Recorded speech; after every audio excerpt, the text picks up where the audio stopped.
Hello everyone. I'd like to thank you for welcoming me into your home. As you can see from my bell crown hat, I'm a firefighter. And firefighters are usually welcome in everyone's home. We show up when you need help. Tonight, I'd like to spend some time showing you the Plainville Fire Department. The Historical Society in Plainville has run a special most of the summer entitled Tribute to Our Firefighters. And that's what I'd like to show you. Allow me to introduce myself. My name is David William Laurie. I use the middle name because volunteering has run in my family. Some of the older citizens of Plainville may remember my dad as a supernumerary policeman from 1948 to 1965. I joined the fire department in 1970, and I'm the 9th chief in the history of the department. Right now, the department is 122 years old, and we are on our 10th chief. I'd like to start by showing you our present home. This is a building that the town built and we moved into on December 1988. Just for a scale, a reference scale, I'm standing in an apparatus doorway, and if I spread out my arms, I can touch over 6 feet. Just for reference, these doors are 12 feet wide. Behind me is one of our newer pumpers. It's Engine 3, which was purchased by the town in 1999. Engine 3 will not fit in our previous 2 homes in Plainville. It fits here. So with that, let's go inside, and I'd like to show you something about our fire department. As a resident of Plainville, or even the surrounding towns, you're welcome here all the time for tours, especially for your children. And I'll bet, let me have a show of hands. How many of you have been inside this firehouse? It's been here since 1988. Come on down, see what your tax dollars are paying for. Now with that, come on, let's go inside and have a quick look around this building. Welcome inside our firehouse. We're inside the all-purpose room. Many of you, I'm sure, have seen the inside of this room by attending one of our pasta suppers. Our public suppers are held twice a year. This room is held for our company meetings, which are the first Friday of every month. They're also held for training, first aid courses. There's a lot that goes on in this meeting. Some of you, I'm sure, have been here when this has been a polling place, when we've had to use this building for voting. I'd like to call attention to the board behind me.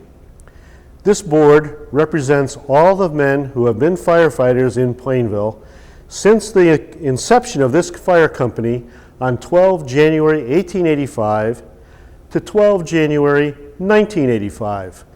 There are approximately 389 names on this board. Since then, to bring us up to 122 years, we've added another 93 names. Plainville is a very unique place, and we're very fortunate to live and work in Plainville. Plainville is a very close-knit community, and I can demonstrate that from this board. From the blue tags, these are the charter members, and I can find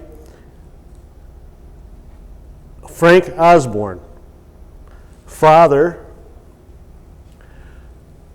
of Albert Sturgeon, father of past chief Clifford Sturgeon, 3 generations.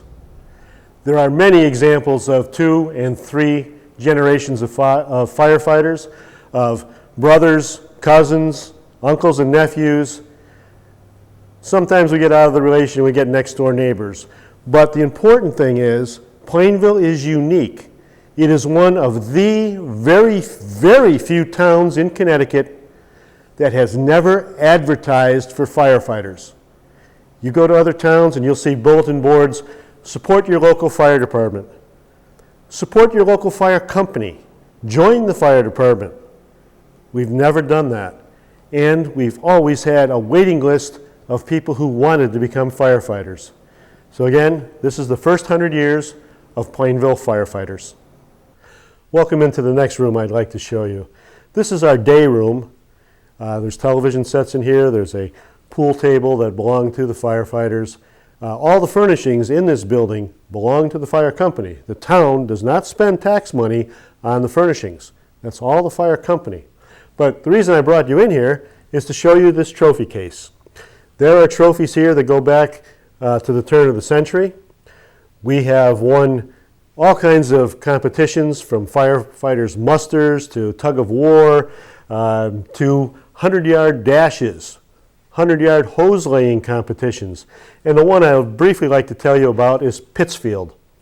In Pittsfield, there is a record that the Plainville Fire Company set in the mid-50s that still stands today. And very quickly, what you had to do was run to your apparatus, start the apparatus, move the apparatus. A couple firefighters would jump off with the hose as the truck left laying in hose. You'd pull up to a cistern, throw in the hard suction, draw a vacuum, a prime, and pump water through the hose out the nozzle. The fireman with the nozzle then had to knock down a target. Well, this one day, the hose team truck wouldn't start. The starter in the truck was fried, would not work, it's inoperable. So the boys of the fire company went to the officials and asked if they could use the crank starter. And the officials laughed, but they went to all the contestants and got a unanimous, sure, go ahead, as they all laughed at Plainville using a crank starter. Well, the starter's pistol went off. Plainville laid the line. After starting the truck on the first turn of the crank, got the draft, pumped the water, knocked down the target, and won the competition. It's one of these trophies up here, and the record still stands. By the way, lots of trophies. It's probably half of them. We can't put them all out. We have too many. And the last thing in this room I'd like to show you, as we pan to the right, is an 1885 clock. That was the fire company's before it moved into the new town hall in 1890, and when we moved out of the town hall in 1936 to go to Whiting Street, the clock came with us. And then in 1988, it came here, still keeping very good time, well over 100 years old. Okay, we're in the front office of the fire department. As you know, everyone in Plainville is a volunteer from the chief on down. We do have a part-time secretary who works in this office 20 hours a week. But what I'd like to show you is this trophy case. The case, I purchased the case in 2003. What this represents were the 9 chiefs, including me. The first chief, Joe Edmond, we have his badge. That's the badge of the first chief from 1885. For each chief, I tried to collect something. So it goes from the badge of the first chief to the trumpet that the fire company presented me on my retirement as chief. The wooden plaque next to it, we'll get this badge when I finally totally retire. What I'm asking for is some help, though.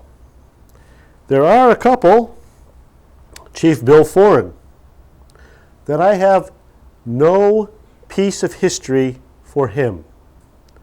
So you can help me if you're a relative or you know someone who is a relative of Chief Foran or any of these other chiefs. Please, please, please. The number is 747-4660. It's a non-emergency phone number to the fire department, and we'd be glad to take any information that you may have. Okay, again, thank you for your help in this project. I would certainly like to get a memento, the badge, the trumpet. I a loving cup, whatever the former chief had, I'd like to add to this case. Again, thank you. Hi, I'm Rose Stanley from the Plainville Historic Society, and I'm one of the members that worked on the display here at the for the tribute of the firefighters. I had the pleasure of working with the chief on this display. He oversaw what we were doing, and he and his wife were a great help to us. And we have today a little surprise for the chief in his coming over to our historical society. He noticed that we had an item that he wanted for his display, which was a badge that belonged to Chief Edward Pryor. Oh, wow. And that's from the Historical Society on permanent loan from us to display in your cabinet. And I want to thank you very much for all of your help on the display, and also the fire department for their loan of all the memorabilia and the gear. Well, thank you, because in my terminology, this is going home. This will be added to the chief's cabinet for Chief Pryor. This means a lot to me, because I've been trying for a long time to get memorabilia from each of the 9 chiefs. The 10th chief is going to be easy. I've got Ray all pegged out of what he's going to give me, but for the other ones, this is one more piece of the puzzle solved. So again, thank you. And I bet you didn't think you were going to get that fast, did you? I didn't think so, but it'll go on display very quickly. Okay, thank you, and thank the Historical Society. We're now in front of the firehouse that was on Whiting Street. This building was built by the WPA, and the fire department moved from the old town hall here in 1936. We were here until December of 1989, when we moved to West Main Street. Remember the scale of the building that I had by putting my arms out? My arms are still 6 feet. The other doors were 12 feet by 12 feet. These doors are 10 feet wide and 9'6" high. The apparatus that I stood in front of would not fit in this door. If it were able to fit in a door, this building was built with a basement in the first half, this front half of the building, and the floor wouldn't take the load, the weight of the new truck. This is a very sturdy building, though, and I'm sure it'll serve the town for many more years in any capacity that the town desires. Right now, recreation is here, or the recreation department is here. But when it was a firehouse, it was built for a career or paid fire department. Plainville is still volunteer. This had 2 fire poles, one in the center of the building for the officers' use, coming out of the officer's bedroom. And the front part, directly above me, is a big area that was the dormitory, at least designed as the dormitory. And that's where all the firefighters would have slept, and they would have come down a pole in the front of the building to get on the apparatus. We have one of these poles installed at our new firehouse, more for sentimental reasons, to show the kids, but it's still there. We're going to leave here now and go back to our first building, the building on Pierce Street, the original Plainville Town Hall, which is now the Plainville Historical Center. Okay, we're standing now in front of the original town hall and the original town home of the fire company.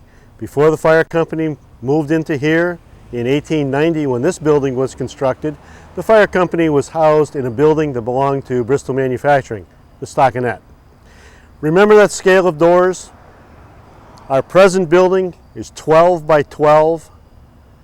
The building on Whiting Street